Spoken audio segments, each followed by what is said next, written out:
El pasado 16 de noviembre, Pedro Sánchez fue elegido por tercera vez presidente del Gobierno.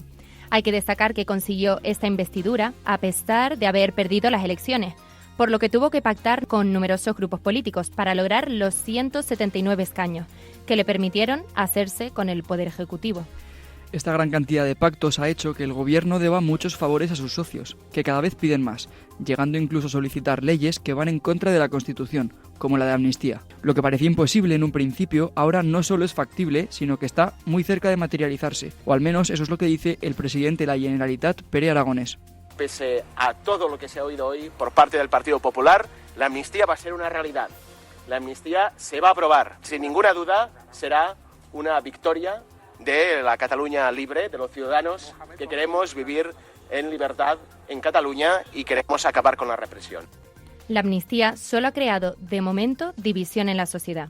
Para analizar el impacto de este fenómeno, hoy tenemos con nosotros a Manuel Herrera Gómez, doctor en Ciencias Políticas y Sociología, que desde 2017 es director académico de Relaciones Internacionales de la UNIR. Buenas tardes, Manuel. Buenas tardes. Hola, Manuel. ¿Cuál crees que es el impacto que tiene en la sociedad un tema tan divisorio como este, en el que parece que no existe la neutralidad? Bueno, estamos ante un tema candente. Yo puedo hablar como sociólogo y también puedo dar mi opinión personal. Es difícil distinguir ambas. La neutralidad que uno puede tener con respecto a determinados eventos sociales es muy difícil de mantener. Vivimos en un mundo globalizado donde los estados-nación, que fueron la gran construcción de las revoluciones liberales y de la Ilustración en el siglo XVIII y XIX, han entrado en una profunda crisis y donde emergen las identidades fuertes de lo local. España ha sido un ejemplo de cómo ha conseguido transitar como Estado-nación democrático en los años 70, cuando se aprueba la Constitución del 78. Posteriormente se han producido toda una serie de importantes cambios sociales, políticos y económicos que han permitido concretamente poner a la transición como referente en el mundo y en Europa. Pues bien, esto es lo que actualmente estamos debatiendo los españoles. ¿Seguimos con nuestro modelo de Estado emergido a través de la transición, que es un Estado autonómico casi federal? ¿O resulta que a día de hoy, pues estos elementos identitarios, que personalmente creo que suponen un retroceso a etapas pasadas de la historia, pues hay que darles más cancha? Ahí es donde entra pues la política, que en buena medida, en más de una ocasión, es el arte de lo imposible. Sí, y bueno, Manuel, tú viajas con frecuencia a Hispanoamérica. No sé si tienes la sensación de que hay algún país tan polarizado por la ideología como el nuestro, o en el que existan cuestiones de este tipo. Bueno, ahora mismo la polarización está presente en todo el mundo. Vemos polarización en Estados Unidos, vemos polarización en Rusia. Bueno, polarización en Rusia no, en Rusia solamente existe un único polo. Vemos la polarización que ha existido en Italia, vemos la polarización que tenemos en España, pero también esa polarización la hemos podido ver en Colombia con el fenómeno Petro, la podemos ver también en Ecuador entre correístas y el fenómeno Noboa, también se deja sentir en Perú tras la salida de Castillo y la figura de Dilma. En resumidas cuentas, vivimos en un mundo polarizado, en buena medida porque los políticos, y esa es mi opinión personal, aunque también como especialista, con diversas acciones han ido deteriorando las instituciones. Cuando un país no confía en sus instituciones, que son la forma de canalizar el conflicto, porque las instituciones están para eso, para canalizar el conflicto. Cuando un país pues no las consolida, las mantiene, sino que las utiliza al albur político, entramos en estos fenómenos de polarización. Hoy pues todas las instituciones están discutidas.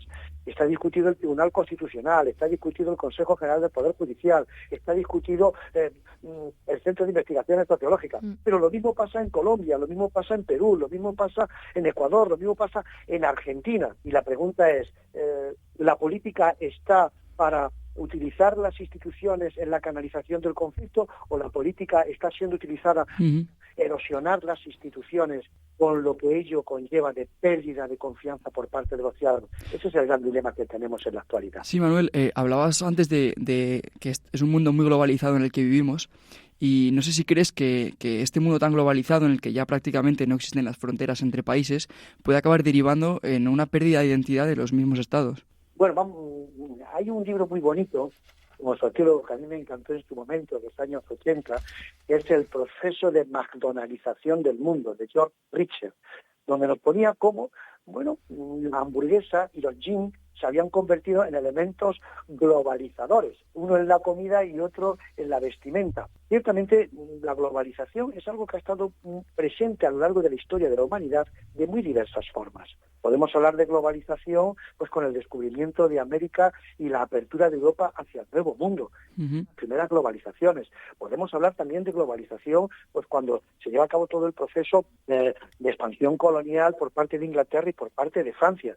Ahora hablamos de globalización en el terreno económico, pero también globalización en el terreno cultural, globalización incluso en el terreno lingüístico, donde el inglés se convierte en idioma franco. Y yo creo que caminamos hacia procesos que algunos sociólogos llaman glolocales, es decir, globalización, pero también de resurgir de las identidades locales en un contexto en el cual estamos perdiendo los elementos de referencia. Es la vuelta, pues por decirlo de alguna forma, a tu territorio, la vuelta hacia lo cercano, la vuelta hacia las relaciones más íntimas. Yo personalmente soy un gran defensor de los estados-nación, nacidos, como decía, con anterioridad, con la Ilustración y con las revoluciones industrial, liberales del siglo XIX, creo que consolidaron la libertad, igualdad y fraternidad.